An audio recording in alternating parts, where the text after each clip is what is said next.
Salut à toutes et à tous. Donc moi, comme je vous l'ai dit, c'est Vanny, je suis votre guide à travers les méandres des projets, de la culture et de vos carrières artistiques. Excuse-moi, je peux changer de micro. Non, vraiment pas. Pourquoi? Parce que Fatigue.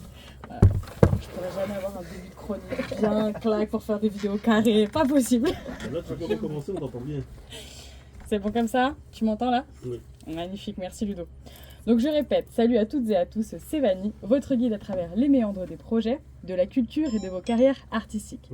L'air est froid, les décos et les lumières de Noël sont allumées, c'est officiel, le marathon de la fin de l'année est lancé.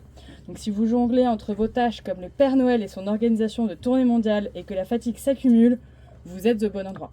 Bienvenue dans le kit de Survie Mana, la chronique qui va vous donner les outils pour organiser votre carrière comme une pro.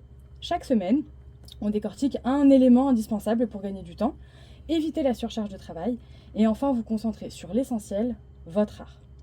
Aujourd'hui, c'est le grand debriefing de survie pour gérer la fin d'année, les fêtes et la pression des résolutions, tout en préservant votre énergie. Grande mission qu'on s'est donnée ce soir.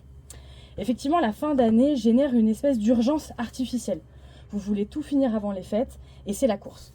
En plus, il fait nuit 70% du temps, donc le sentiment des journées infinies peut devenir un peu lourd moralement et mentalement.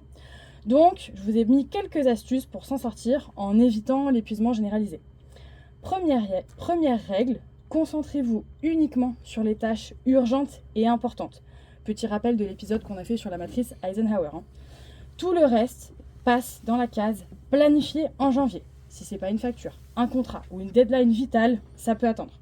Protégez vos heures de sommeil et vos heures de bien-être plutôt que de courir après les micro-tâches.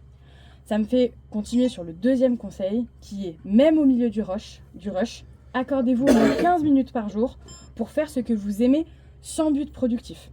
Lire, boire un café, écouter de la musique.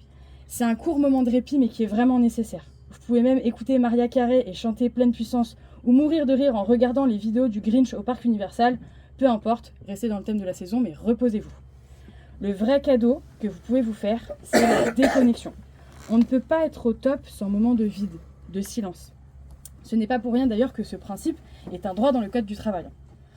Donc comment déconnecter quand on est dans le jus? Moi j'ai testé une petite méthode pour vous que je trouve plutôt très efficace. C'est en fait de carrément l'ajouter à votre stratégie. Donc de l'ajouter comme un objectif SMART par rapport à votre déconnexion. Donc par exemple ça va être je n'ouvre aucun mail pro entre le 24 décembre et le 2 janvier. Du coup vous prévenez vos partenaires, vos prestataires, vos clients. Et donc il y a l'absence d'urgence. Votre cadeau à vous-même. De quoi? Une semaine entière.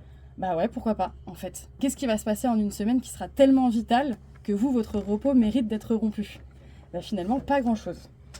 Profitez de ces temps pour vous recentrer sur vous, votre pourquoi, plutôt que justement votre comment et votre business qui prend toute la place le reste du temps. Bon, on peut pas non plus parler des fêtes sans évoquer ces fameuses bonnes résolutions dont tout le monde parle. Alors moi, je vous le dis, finissez-en avec les listes irréalistes qui créent de l'anxiété. Et ne commencez surtout pas l'année avec une to-do avec 50 nouveautés supplémentaires. Concentrez-vous plutôt, dans l'autre sens, à ce que vous voulez arrêter de faire. Bye les mauvaises habitudes énergivores. Beaucoup plus simple. Coupez les choses plutôt que d'en ajouter.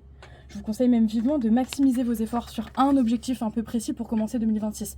Comme ça, vous vous concentrez sur les choses essentielles. Alors Anna, petite question quand même pour nos auditeurs, nos auditrices. Est-ce que toi, tu as un conseil ou une astuce un peu anti-fatigue pour survivre notamment à ce marathon de la fin de l'année?